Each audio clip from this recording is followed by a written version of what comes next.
আচ্ছা দোস্তরা, আল্লাহ এখানে কি একটা কথা বলতেছেন, পরকালের বিনিময়ে যারা ইহকাল ক্রয় করে, বিনিময় করে ফেলছি পরকালকে এইখানকার ভোগবিলাসের জন্য। এর মানে কি দোস্ত? এর মানে হইতেছে তুই আজকে ফাস্ট ফুড খাইতেছিস, আজকে গার্বেজ খাইতেছিস, চিনি চকলেট খাইতেছিস। তুই তোর আর কয়দিন পরের ভবিষ্যতের নিজের শরীরের ও বিনিময় করে ফেললি। নিজের শরীরের ভালো মন্দ তুই বিনিময় করে ফেলছিস আজকে যা ইচ্ছা হয়েছে জাস্ট করার জন্য। তুই একটু জ্ঞান করলি না যে না, আমি একটুখানি বুঝে শুনে এখন চলি, এই বিনিময় করার দরকার নেই। আমার ফিউচার হেলথ বিনিময় করার দরকার নেই।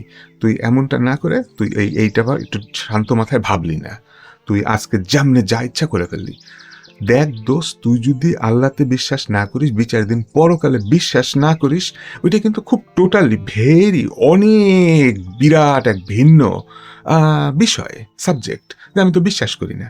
চল কাজ করবো ওখানে, একটু টোটালি ভিন্নভাবে কাজ করব। কিন্তু ভাই রে ভাই, যদি বলিস যে না আমি তো বিশ্বাস করি, আমিও টোটালি বিশ্বাস করি, আল্লাহ নবী রসুল পাঠিয়েছে, নবী মোহাম্মদ সাল্লাল্লাহু আলাইহি ওয়াসাল্লামে বিশ্বাস করি, কোরআনে বিশ্বাস করি, সহি হাদিসে বিশ্বাস করি, তুই এগুলো সব এমনে বলস, তাহলে এই শিক্ষাটা কি করবি? আমি আজকে যে শিক্ষাটা আনছি তুই কি করবি? আল্লাহ বলতেছেন পরকালের বিনিময় করে ফেলতেছে এখানকার ভোগ বিলাসের জন্য। আমাদের কি এখানে কি সবের জন্য জানি করি না? তুই করিস না মনে করছিস?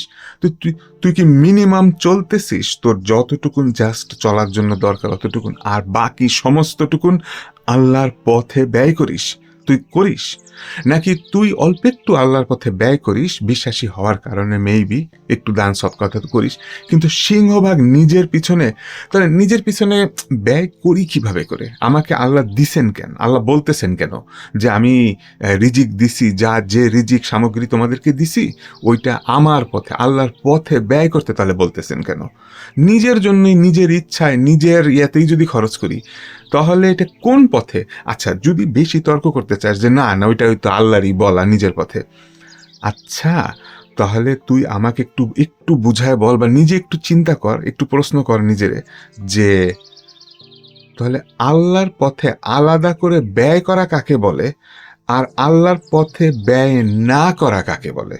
শুধু শুধু এই প্রশ্নের উত্তর নিজে একটু মিলাই নে, তুই পরিষ্কার দেখতে পাবি যে না, আমরা অনেক সময়ই আল্লাহর পথে ব্যয় করি না, আমাদের ইচ্ছার থেকে, যে পথে যেমনি ইচ্ছা, যেটা লাভজনক মনে হয়, যেটা আমার কাছে মনে হইতেছে আমার কোনো পার্থিব কোনো গেইন হবে, লাভ হবে, সুবিধা পাওয়া যাবে, বেনিফিট, সম্মান আসবে, পার্থিব পার্থিব। তো দেখ, আল্লাহ বলতেছেন এটা কিসের বিনিময় করা হয়ে যেতেছে। এটা অত সহজ না যে হালাল হইছে বাস আমি খরচ করতে পারবো। হালাল হইছে একটা একটা যতটুকুন না দরকার তার চেয়ে বেশি বড় স্কোয়ার ফুটের বাড়ি বা ফ্ল্যাট বাসা, এটা কি হারাম? হারাম দেখা যাবে না, বুঝতে পারছিস? যে আমার অত বড় দরকার না, কিন্তু তাও কিনছি, এটা এখন কোন এক ধরনের অপচয় না কিসের মধ্যে পড়বে?